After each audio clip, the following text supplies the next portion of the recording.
নমস্কার সবাইকে, welcome back to our channel. আজকে আমরা রান্না করব দেশি মুরগি। তাই এখন আমরা দেশি মুরগিগুলো কেটে নিচ্ছি।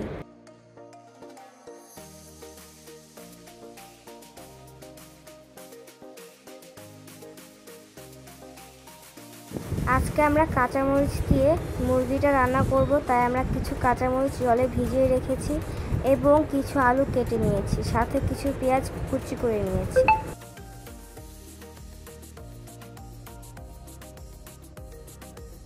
এখন আমরা মাংসটা ভালোভাবে পরিষ্কার জল দিয়ে ধুয়ে নিব। আমাদের মাংস ধোয়া হয়ে গিয়েছে, এখন আমরা রান্নার মেন কাজে চলে যাব।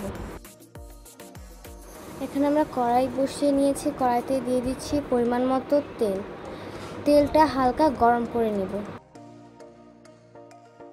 কড়াই গরম হয়ে গিয়েছে, দিয়ে দিব আস্ত জিরা ও তেজপাতা।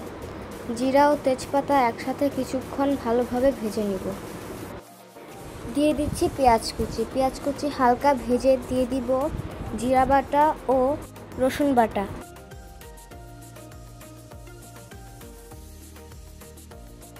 ভালোভাবে একসাথে মিশিয়ে নিব।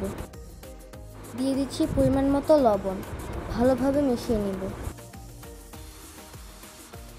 এখন দিয়ে দিব কিছু আস্ত কাঁচামরিচ, হলুদ গুঁড়ো, শুকনো মরিচ গুঁড়ো,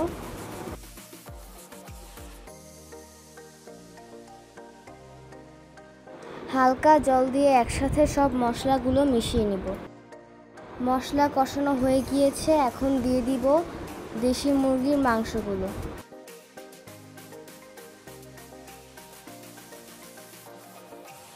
এখন মাংসগুলো মশলার সাথে ভালোভাবে মিশিয়ে নিব।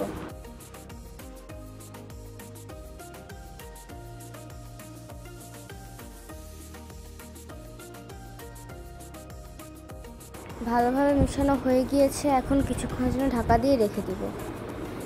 এখন ঢাকনা নামিয়ে নিব। ভালোভাবে হালকা মিশিয়ে নিব।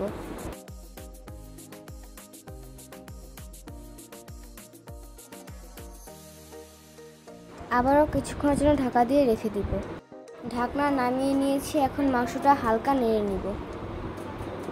এই পর্যায়ে দিয়ে দিব ভেজে রাখা আলুগুলো। আলুগুলো ভালোভাবে মাংস ও মশলার সাথে মিশিয়ে নিব।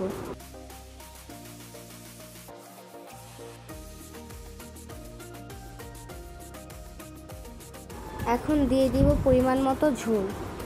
ঝোল দিয়ে কিছুক্ষণ ঢাকা দিয়ে রেখে দিব।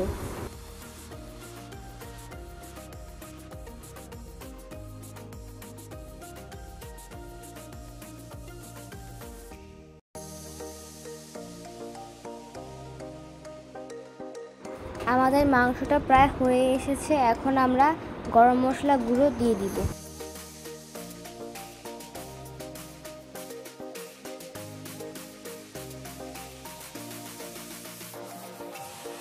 ভালোভাবে মিশিয়ে নেব।